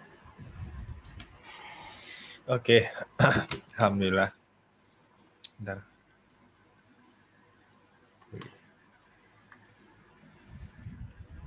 Oke deh. Nah, alhamdulillah udah masuk selesai acara yang diisinya. Bukan acara ya. Udah diisi ya. Nah, teman-teman yang mau nanya silahkan. Mau tanya apa aja. Ini titik awal ya. Nanti ada lagi pula yang nyerempet-nyerempet ke titik persiapan mau nikah gimana. Ya Allah. Ini gara-gara apa ya, aura-aura Syawal itu masih ini ya, masih terasa gitu. Iya. Ingatnya sunnahnya itu nikah. Padahal puasanya belum habis. Oke, teman-teman silakan yang mau bertanya di kolom chat. Monggo. Kalau misalnya nanti mau join di Ngeslow yang batch 2 silahkan. Alhamdulillah batch 1 sudah selesai sebulan yang lalu ya. Ya. Selesai. Alhamdulillah. Beberapa orang lulus dengan baik. Lupa di Medan ada berapa orang yang lulus dan dapat beasiswa nilai tertinggi. Super dah. Baru ngecek semalam. Karena ada jalur personal kan, baru tahu. Silakan, yang mau nanya. Semalam tuh pada rame. Kalau mau nanya langsung aja dong biar seru, ngangkat tangan. Gitu. Oke, silakan. Saya nanti di unmute. Oke, silakan. Suaranya jangan nyanyi ya. Saya cek dulu siapa yang mau nanya. Dan nggak cuma nanya, mau ngasih saran boleh, ngasih komentar boleh. Ngasih beasiswa Ngeslow bisa juga. Yes. Oh iya. Kemarin ada 200 yang udah kita kasih buat ikut Ngeslow di sesi di batch kedua. Masya Allah. Oh enggak, siapa nih yang mau nanya? Gak ada yang mau nanya. Semalam pada nanya, Ustaz, mau jumpa Ustaz Wimar lah kata. Pas di Medan. Pas gua yang di masjid semalam itu. Ya nggak tahu. Kita tungguin di Masjid Al Jihad. Iya. Pikirnya itu masjid paling rame ya. Di mana? Masjid Al Jihad itu termasuk yang paling rame ya. Ya, yang paling bagus mekanisme perawatan, agendanya yang paling banyak. Yang paling loyal juga dengan komunitas. Oh iya. Jadi kalau ada agenda, izin, dah boleh masuk pakai. Beruntung juga saya bisa tahu-tahu di situ. Tinggalnya. Oh, deket aja dengan apartemen kan. Oke, silakan. Ini udah jam berapa nih? Jauh-jauh nih dari Jakarta, meluangkan waktu. Monggo. Itu tadi ada trailernya, masa nggak ada pertanyaan sih gitu. Saat nge-slow itu gimana ya nanti ya? Itu live atau gimana gitu? Nge-slow yang batch 2 ini materinya nggak live ya, materinya rekaman dari yang batch 1, tapi Q&A-nya live. Itu Umi Lestari ngangkat tangan atau kepencet. Silahkan. Sekarang udah nggak ngangkat tangan lagi. Katanya chat disable. Hah, enggak kok. Coba. Chat Coba. bisa. Mat. Bentar ya. Lalu partisipan tuh unmute, boleh start video, chat. Oh iya, chatnya Iya, disable. Sorry. Iya, disable tuh. Akunya rupanya. Maaf. Tadi udah ada 1000 mau nanya itu. Wih. Pertanyaan 1 sampai 1000 sama. Udah bisa? Udah bisa tuh. Everyone tadi ya. Oke, silakan. Maaf ya. Esmoni apaan sih Esmoni? Esmosi tuh. Aduh. Oh, ini ada yang DM. Start mau nanya, beasiswa nge-slow udah tutup ya? Dari kemarin disuruh daftar kemana? Oh, Udah kemarin tuh ada sekitar 400 yang masuk. Ya coba aja masuk ke link di beasiswa, atau kalau nggak tanya Mbak Nana lah di Telegram. ya. Bisa di itu. Tanya Mbak Nana. Tuh, Telegram aja. Tapi kalau nggak dijawab ya maklum, namanya robot. Ya Allah. Saya jadi penasaran kalau ke Jakarta saya mau jumpa orangnya, robotnya. Oke, ada lagi nggak? Yang lain. Herman mau nanya tadi. Misalkan. Oke. Saya kasih 5 menit lagi kalau mau nanya kita pulang. Ini jam berapa nih udah? Oh ya, masih ada. Ini. Oh, tuh. Yo. Start kirim salam. Titip salam sama tim ngaji pusat ya Allah. Oh iya. itu. Jangan merepotkan lah. Itu ada banyak loh. Nge-DM sendiri, nge-mention. Nanti kalau saya titip salam ditanya balik. Cynthia Permata Azahra yang mana? Terjadi fitnah. Kok nitip salamnya ke kamu sih, Mar? Tuh kan. Bingung. Oh, Pak dokter nggak mau nanya. Oh, ya, ada dokter. Oh, dia kan udah ibet 1 ya.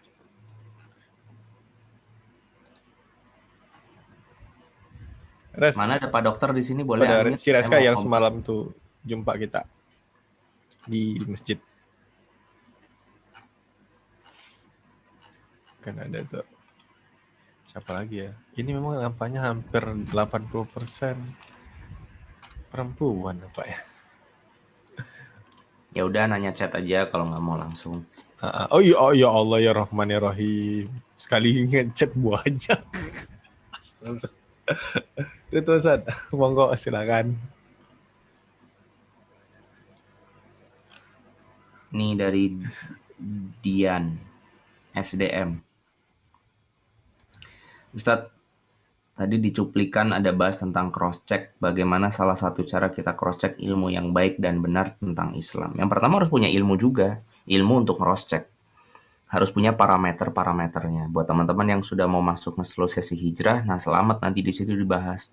Kita akan ngebahas tentang kaidah berpikir Islam itu bagaimana sih cara dan polanya. Bagaimana kita tahu penjelasan Ustadz ini Islami atau tidak Islami. Yang kayak gitu ada ilmunya juga.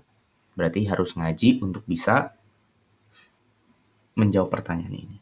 Yang kedua, Assalamualaikum Ustadz. Oh, kalau teman-teman penasaran ilmunya namanya apa? Ilmunya namanya ilmu fikih, ilmu usul fikih. Nah, belajar aja tentang ilmu itu, paling nggak kaidah dasarnya, sehingga teman-teman tahu bahwa di dalam Islam itu orang itu nggak boleh asal ngecap gitu. Harus ada dasar kenapa dia ngomong begini dan begitunya. Yang kedua, Danang Aryo Kusumo. Ini kok kayak orang Jawa sih namanya. Kan harusnya orang Medan. Danang Aryo Kusumo, Nyasar. Pranojo. Ketimpo klopo raopopo. Oke, kita lanjutin ya. Danang, izin nanya. Oh, emang Jawa. Oh ya sudah. Harusnya nanya pakai bahasa Jawa dong. Danang, izin nanya ini soal topik kajian tadi. Saya kan mahasiswa yang di dua kan? Wah. Oh, di 2 semester.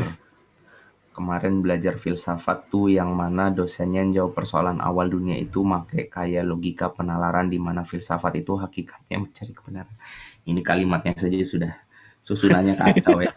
Mungkin Ustadz ada saran nggak buat Danang supaya tidak mudah hanyut atau terlalu terdoktrin dengan pemahaman filsafat mengenai awal kehidupan melalui kacamata filsafat? Ya pahami yang diajarkan oleh Islam.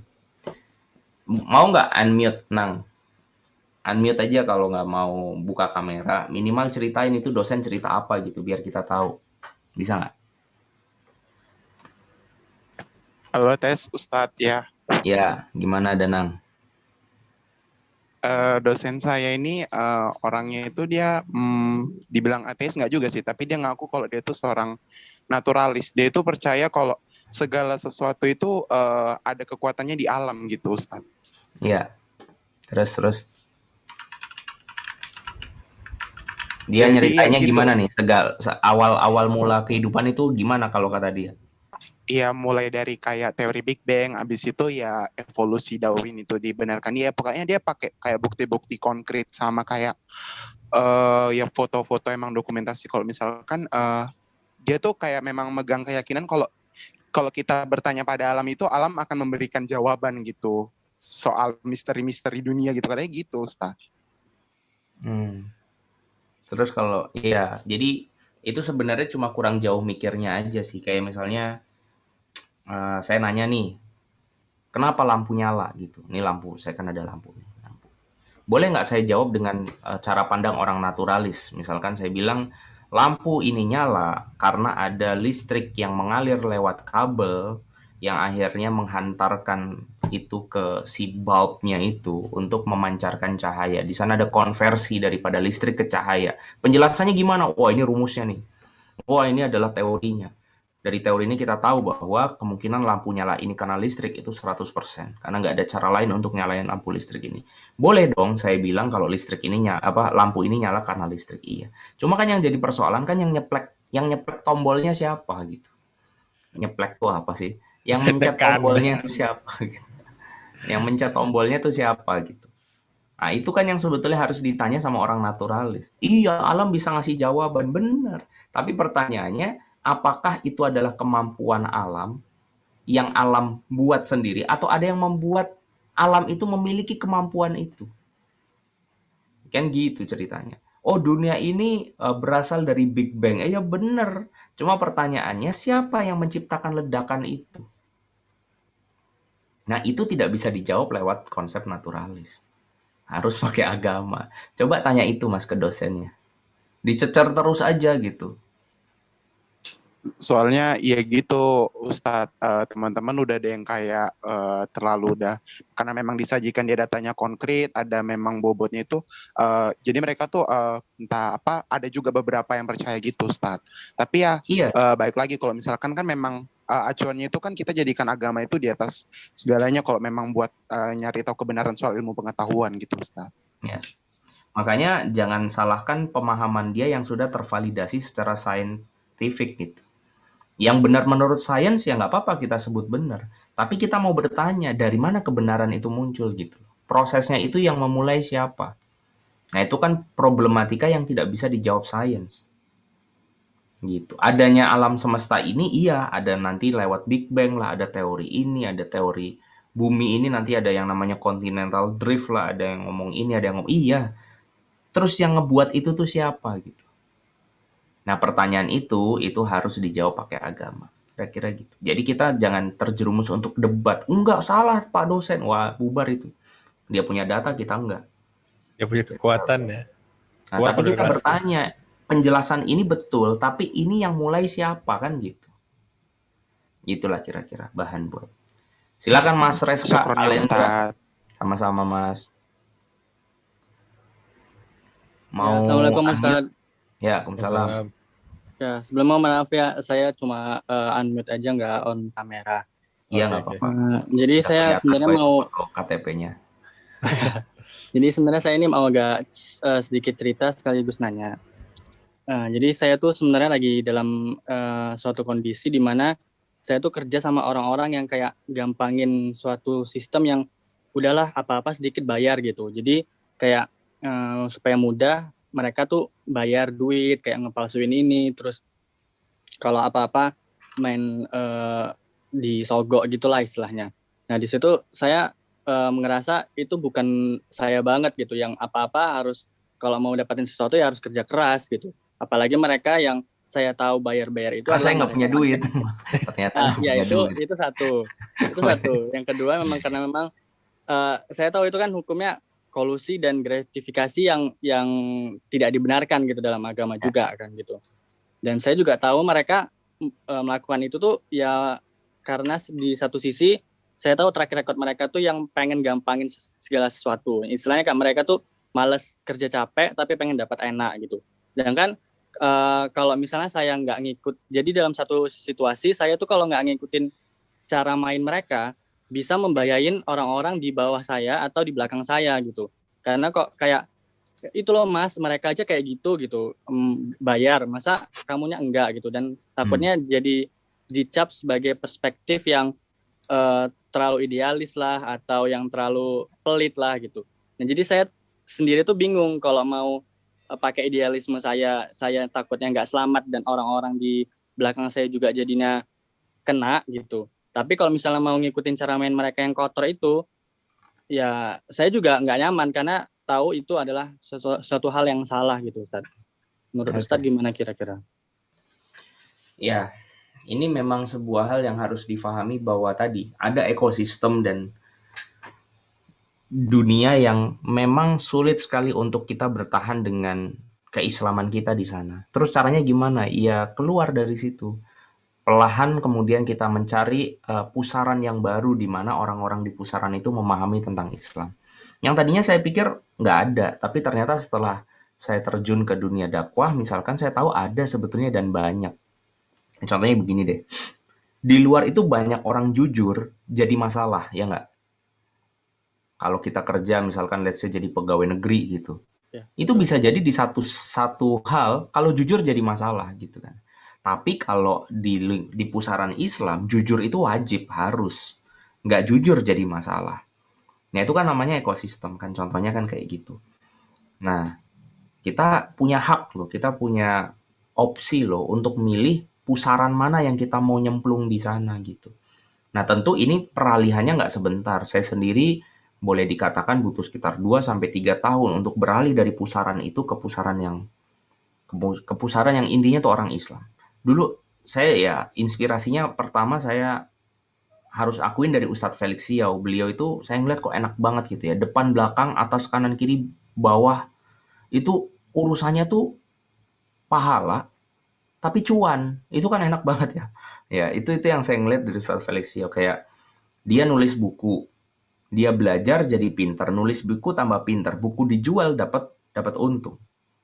Dia suka Turki. Setiap tahun digratisin untuk pergi ke Turki. Untung, dapat uang saku, dia bisa nemenin jamaah, tapi dia juga bisa upgrading diri dia sambil berpahala memahamkan orang tentang sejarah Islam. Enak kan? Istrinya bikin hijab alila gitu. Ada untungnya, tapi juga berpahala. Jadi depan, belakang, kanan, kiri, atas, bawah, pahala semua, tapi cuan. Nah itu yang saya mikir, kok bisa begitu? Ada nggak dunia kayak gitu? Ternyata ada. Ternyata banyak gitu. Nah cuma karena kita hidup di pusaran yang close source tadi itu, kita nggak ngelihat kalau ternyata ada blue ocean di sana yang kita bisa loh sebenarnya nyebrang ke sana gitu. Gitu sih Mas. Jadi sederhananya jawaban jangka panjangnya pindah dunia. Cari orang-orang baik di luar sana yang bisa menyediakan ekosistem hidup termasuk mencari nafkah dalam konsep yang halal. Dan itu ada, asal kita mau nyebrang. Nah, tapi sementara belum mampu nyebrang, Iya, kata Rasulullah, gigitlah Islam itu dengan gigi geraham. Ya, pertahankanlah Islam ini walaupun genggamnya itu kayak genggam bara api, kira-kira gitu. Nah, itu yang kemudian bisa saya sampaikan. Semoga teman-teman semua Allah kasih jalan buat bisa, atau yang sudah ya alhamdulillah, tapi yang belum bisa pindah ke pusaran yang Islami tadi itu. Gitu kira-kira. Kayak tahu nggak teman-teman, kalau di dunia ini tuh banyak sekali orang kaya, duitnya melimpah ruah, tapi nggak tahu mau diapain. Nggak tahu cara muter duit. Sementara orang kaya ini juga ada yang sudah hijrah. Yang mereka lagi nyari orang yang jujur, yang punya tenaga untuk muterin duit yang amanah. Cuma nggak ketemu. Kenapa? Karena di sektor yang bawah ini mereka kejebak di pusaran yang nggak nemuin dia ke orang kaya tadi. Si orang kaya yang hijrah tadi juga nggak bisa ngaksesnya, nggak bisa ketemu sama orang-orang ini. Nah itu tuh emang ada kayak gitu. Jadi kita tuh cuma karena belum berani aja keluar daripada pusaran. Jadi sih gitu ya. Apalagi kalau ternyata bisnis atau usaha yang kita lakuin jelas-jelas haram, itu mah keluar aja gitu. Kerjanya di mana Mas? Oh saya pelaku riba Mas, saya sudah keluar aja lah. Itu kalau sudah jelas haram. Tapi kalau ini nggak haram sih, tapi susah bener gitu. Kalau nggak jilat kok rasanya nggak bisa naik pangkat, kira-kira begitulah. Kalau nggak gratifikasi kok kayaknya nggak lancar. Kalau nggak nyogok kayaknya nggak. Nah, berarti sambil nanti kita keluar daripada pusaran itu ya bertahan di situ dengan Islam yang kita punya. Ya memang begitu tantangannya. Lanjut Mas Al-Eris Gasya Rasu 6.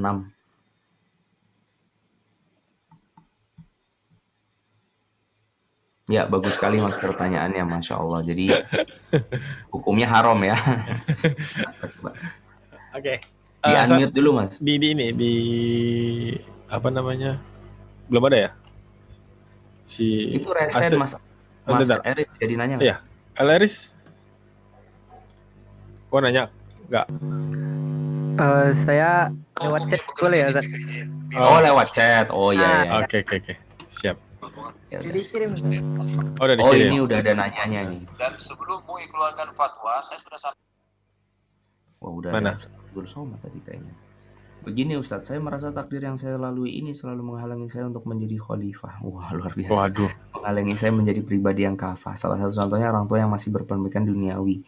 Sedangkan saya harus patuh terhadap mereka. Dan lingkungan rumah juga menghalangi saya untuk menjadi pribadi yang kafah. Saya bertanya lewat chat karena di samping saya ada orang tua. Iya. Iya, mantap. Horor tuh ini. Syukran wa jazakumullah khairan kasihan. Ya. Tandai mukanya. Kalau pertanyaan Mas Eris ini benar, kesimpulannya Allah itu tidak adil. Karena ada kalimat, saya merasa takdir yang saya lalui ini selalu menghalangi saya untuk menjadi khalifah. Enggak. Karena coba teman-teman belajar sirah nabawiyah. Ada orang-orang yang hidupnya tidak masuk akal dia dapat hidayah, tapi Allah lebih dahulukan dia masuk hidayah daripada orang yang paling masuk akal dapat hidayah di samping Rasulullah. Coba cek nama kayak Abu Dzar Al-Ghifari. Itu kurang susah apa itu? Dia tinggal di tengah padang pasir, di kampung namanya Bani Ghifar, semuanya maling. Semuanya perampok. Semuanya preman. Antum pernah tinggal di kampung semuanya profesinya penjahat? Nah itu tuh namanya Abu Dzar Al-Ghifari. Bani Ghifar tuh penjahat semua. Tapi Allah izinkan dia mendapatkan hidayah lebih dahulu daripada misalkan nama-nama seperti Umar bin Khattab. Atau bahkan Abu Thalib, pamannya Rasulullah sendiri, yang nemenin Rasulullah di sampingnya Rasul. Lebih masuk akal mana coba hidayahnya nyampe? Harusnya kan ke Abu Thalib. Artinya semua yang Allah takdirkan itu punya potensi kebaikan. Tidak lantas ketika kemudian orang tua kita kiai, terus kemudian anaknya pada penghafal Quran semua, terus kita bisa jadi baik, belum tentu. Cek anak pesantren. Berapa banyak anak pesantren yang setelah kelar dari pesantren dia nggak dakwah. Dia nggak bikin apa-apa. Bahkan dia merasa ilmunya nggak kepake. Itu banyak. Sementara saya, alhamdulillah Allah izinkan, ini berkat Allah bukan karena kemampuan saya. Allah izinkan yang nggak pesantrenan, bukan anak kiai dan nggak hafal Quran ini ternyata Allah kasih ladang dakwah. Jadi jangan mengatakan takdir itu menyulitkan kita. Allah katakan di dalam surat Ali Imran misalkan, wa mallahu yuridu dzulman lil alamin. Allah itu nggak pernah mau menzalimi hambanya. Jadi atas takdir yang Allah timpakan itu selalu ada potensi. Ini satu contoh nih, misalkan karena kasusnya orang tua. Saya punya ustadz, nggak sebut nama, karena kalau sebut nama kalian pasti tahu. Itu bapaknya cerai. Ini bapak si ustadz ini pisah di kondisi dia masih remaja. Gara-gara bapak ibunya pisah, ustadz ini bilang sama bapaknya, ya sudahlah kalau bapak perlakukan ibu kayak gini, saya akan tunjukkan kepada bapak bagaimana cara jadi laki-laki yang benar. Lah gara-gara bapaknya pisah dia ngomong begitu, malah sekarang jadi ustadz. Berarti bagus nggak bapak ibunya cerai waktu itu? Untuk dia jadi bagus, karena itu menjadi momen dia berubah. Yang bisa jadi kalau bapak tuanya kiai, malah dia nggak belajar macam-macam tentang Islam. Bisa pahami ya? Jadi jangan pernah katakan kondisi kita itu mengekang kita, ndak. Selalu akan ada jalan. Cuma untuk orang yang mengharap rahmat Allah. Saya mau tanya sama teman-teman, iklan-iklan apa yang paling susah bikinnya? Coba di kolom chat. Chat di kolom chat. Iklan-iklan apa yang peraturannya paling ribet bikinnya? Produk apa tuh? Tahu nggak?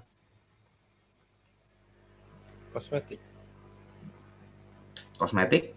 Enggak, masih ada yang lebih susah. Coba ketik di kolom chat jawabannya. Nah, tuh ada yang jawab tuh, rokok, betul. Iklan yang paling susah bikinnya tuh iklan rokok. Kenapa? Karena bendanya nggak boleh kelihatan, rokoknya nggak boleh kelihatan, cara makainya nggak boleh ditunjukkan. Asapnya aja bahkan nggak boleh ada. Tapi saya mau tanya, iklan-iklan apa yang paling kreatif? Itu iklan rokok. Justru karena adanya potensi tadi itu, potensi yang peluang yang sempit tadi, dia bisa memunculkan ide kreatif lebih daripada iklan yang lainnya. Gitu, jadi jangan pernah salahkan takdir, salahkan penyikapan kita terhadap takdir yang Allah berikan kepada kita. Kira-kira begitu. Sempurna. Ustaz, terkait pendapat pikiran filsafat tadi mengenai awal kehidupan ini, apa termasuk sesuatu pemikiran yang tidak menggunakan komponen pemikiran yang komplit? Susah banget sih nanya ya. Gimana coba Ustaz, terkait pendapat pikiran filsafat tadi mengenai awal kehidupan ini, apa termasuk suatu pemikiran yang tidak menggunakan komponen pemikiran yang komplit? Ya jawabannya nggak komplit, ya bener, ya kurang komprehensif aja, dia mikirnya nggak A to Z. Saya tuh pernah ngobrol sama orang ateis yang dia percaya banget dengan naturalis, teori-teori tentang evolusi, dia bahkan hafal tentang teori apa tuh migrasinya orang Neanderthal, terus macam-macam lah. Saya tanya, sebelum orang Afrika itu pada pindah hijrah ke utara itu apa kejadiannya? Saya tanya. Oh, waktu itu ya sistemnya masih fase mikrobiologis. Sebelum fase mikrobiologis ada apa? Oh, ada ini, sebelum ini ada apa? Sebelum ini ada. Saya cecer terus ujungnya Big Bang kan. Terus saya tanya, sebelum Big Bang ada apa? Ada hal menarik apa sebelum Big Bang? Wah, kita nggak tahu. Ilmuwan belum nyampe ke sana.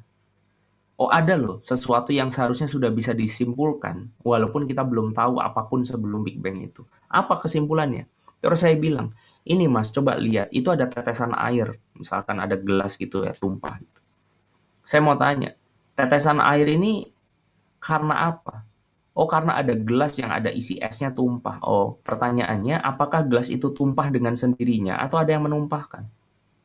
Ya jelas ada yang menumpahkan. Disitulah saya bilang, begitu juga dengan Big Bang, pasti ada yang membuat. Iya kan? Nah, mereka menutup diri untuk membahas sesuatu yang mereka belum tahu, padahal di sana ada clue untuk mengetahui adanya pencipta. Gitu aja sih intinya orang ateisme. Apakah wujud ruh kita sama dengan bentuk fisik kita di dunia? Allahu a'lam bishawab. Allah sampaikan di dalam Al-Quran, kita hanya diberikan sedikit ilmu terkait ruh. Bahkan terkait jati diri kita sendiri, kita nggak tahu bentuknya apa, kayak Casper gitu, atau kayak Ghostbuster, atau kayak yang lainnya saya nggak tahu. Ya nanti aja kalau udah di surga. Tapi kan Allahu alam ya, apakah di surga kita akan dibangunkan lagi jasad yang ini atau hidup dalam bentuk fisik ruh, wallahu a'lam bishawab. Ntar aja kalau udah masuk surga kita bahasnya. Ustadz bisa kembali dijelaskan lagi mengenai bahwa Allah menciptakan manusia untuk dijadikan khalifah di bumi. Apakah kata khalifahnya untuk semua manusia termasuk perempuan juga? Iya, jawabannya iya, termasuk perempuan juga. Hanya positioningnya dia ada di bawah laki-laki untuk mensupport laki-laki. Gitu. Tidak lantas kemudian diartikan di bawah itu berarti lebih rendah, enggak. Laki-laki bisa masuk surga, laki-laki bisa terjerumus ke neraka, perempuan juga bisa begitu. Jadi yang jadi soalan bukan teman-teman itu laki-laki atau perempuan, tetapi apakah teman-teman memaksimalkan potensi sebagai laki-laki atau perempuan untuk masuk surga? Nah, itu yang sebetulnya perlu disampaikan. Oke, kira-kira begitu Mas Riza. Kayaknya udah nggak ada lagi yang mau dibahas. Silakan dilanjut. Oke, cukup. Nggak ada yang mau ditanyakan lagi? Ustadz boleh sedikit nambah nanya pertanyaan? Oh, silakan. Oh iya, silakan. Oke, Assalamualaikum warahmatullahi wabarakatuh. Suaranya agak kuat ya. Waalaikumsalam warahmatullahi Mungkin ini berkaitan juga dengan pertanyaan dari Mas Reska tadi tentang sogok menyogok gitu Ustadz. Nah, jadi kalau di Medan kan ada kayak semacam kursus mobil itu yang dia pilihannya ada paket dengan SIM. Jadi kita ngurusnya udah langsung gitu. Nah, itu apa termasuk kayak kita nyogok juga Ustadz? Atau memang karena itu semacam, kita udah belajar. Jadi kan tim pengajarnya udah bisa menilai apakah kita udah bagus atau enggak gitu kan. Jadi tinggal lanjut untuk mengurus SIM-nya. Jadi itu termasuk apa? Termasuk menyogok gitu Ustadz? Tolong pendapatnya Ustadz. Iya, dia itu harus kembali kepada peraturan pembuatan SIM. Apakah kemudian dia mendapatkan privilege dari polisi lalu lintas untuk memberikan SIM kepada orang yang dinilai sudah bagus nyetirnya? Kalau iya ya berarti legal, kalau enggak ya berarti ilegal. Kan gitu. Cuma kembali lagi kita dihadapkan di dunia yang permainannya tidak semudah itu masalahnya. Saya pernah ini real story kan, saya mau bikin sebentar. Saya mau bikin SIM saya mau bikin SIM. Saya mau bikin SIM. Nah, ada salah satu persyaratan harus membawa surat kesehatan. Oke. Datang ke kantor polisi, belum bisa tes mas, belum bisa didaftarkan, ini kurang suratnya, surat kesehatan. Dikasih checklistnya kan, harus ngecek mata, ngecek istilahnya tuh badan lah, kira-kira tulang-tulang itu bergerak dengan bagus atau enggak, fisiologis gitu, tes fisiologis atau tes apa gitu ya. Terus harus ada tes apa gitu, sampai ngomongin ada tes darah apa segala rupa. Oh ya, ada banyak juga saya bilang. Terus saya tanya, ini ngetesnya di mana? Polisinya jawab, ya di rumah sakit. Tapi kalau mau deket, itu di seberang ada. Dia bilang gitu. Di seberang ada, dia bilang. Saya bilang, di seberang? Emang ada rumah sakit? Nggak ada. Ternyata cuma ada rumah. Saya masuk ke rumah itu, saya nanya, benar di sini bisa tes kesehatan? Dia jawab dari dalam, benar. Di dalam ada orang gitu ya. Benar. Udah ya udah saya bikin. Kalau emang bisa ya udah di sini aja, saya mau tahu tes kesehatan kayak gimana. Habis itu saya di ini itu namanya? Pengecek tensi. Tensimeter apa namanya? Ya udah dicek kan, cut gitu, dicek tensinya 120/80, udah selesai. Habis itu dia ngetik cek nama, alamat ini apa segala rupa, udah di print sama dia, ngik keluar print-printannya. Saya lihat mata sehat, tulang sehat, cek darah sehat. Saya bilang hebat banget ini alat tensimeternya, bisa bikin mata saya tahu sehat apa enggak, gimana caranya gitu kan. Bayarnya berapa? 50.000. Mahal juga ya ngetensi 50.000. Saya batin saya begitu. Saya bayar 50.000. Saya masuk lagi ke dalam. Pak, nih Pak, udah. Oh, udah deh, ya. Loh kok cuma satu print-printannya? Lah emang kenapa? Katanya mau bikin SIM 2, SIM A sama SIM C. Iya, berarti harus butuh 2 dong. Sana ngeprint lagi. Udah, fotokopi boleh Pak? Nggak boleh, harus asli dari yang ngetes kesehatan. Saya balik lagi. Pak, saya butuh satu lagi karena harus SIM A, SIM C. Gitu kan. Oh ya udah, mau ditensi lagi apa enggak? Ya kan hasilnya pasti sama, Pak. Saya baru keluar, ya kan. Oh ya sudah, kalau gitu tinggal ngeprint berarti ya. Iya tinggal ngeprint. Ya udah 50.000. Wah. Ya. Tapi bayangin kalau saya harus ke rumah sakit kan. Belum tentu orang di rumah sakit paham maksudnya polisi itu suruh ngapain gitu. Ya inilah dunia kita nih kayak gini teman-teman. Jadi dunia itu tidak semudah melihat hitam dan putih gitu. saya cuma ketawa sambil ngelus dada, astagfirullah ya Allah. Udahlah besok saya baca Quran banyak-banyak lah. Semoga pahala itu menutupi dosa saya yang berisik. Karena dunia ini udah nggak karuan kayak gini. Gimana coba? Ya itu contoh kasus. Saya cuma nggak bilang kalau yang saya lakuin ini benar. Tapi saya cuma mau ngasih tahu dunia kita nih ya kayak gini ini. Yang benar itu jadi gila sendiri. Nah itulah kira-kira. Allahu a'lam bishawab. Masya Allah. Oke, ada yang merasakan hal yang sama? Kenapa S? Gak jauh-jauh, saya juga gitu. Ya Allah. Ada lagi yang mau bertanya? Monggo, masih ada waktu nih.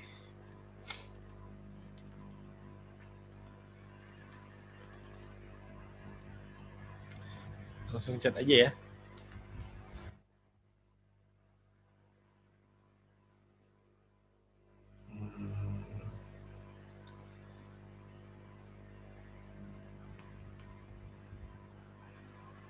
Oke.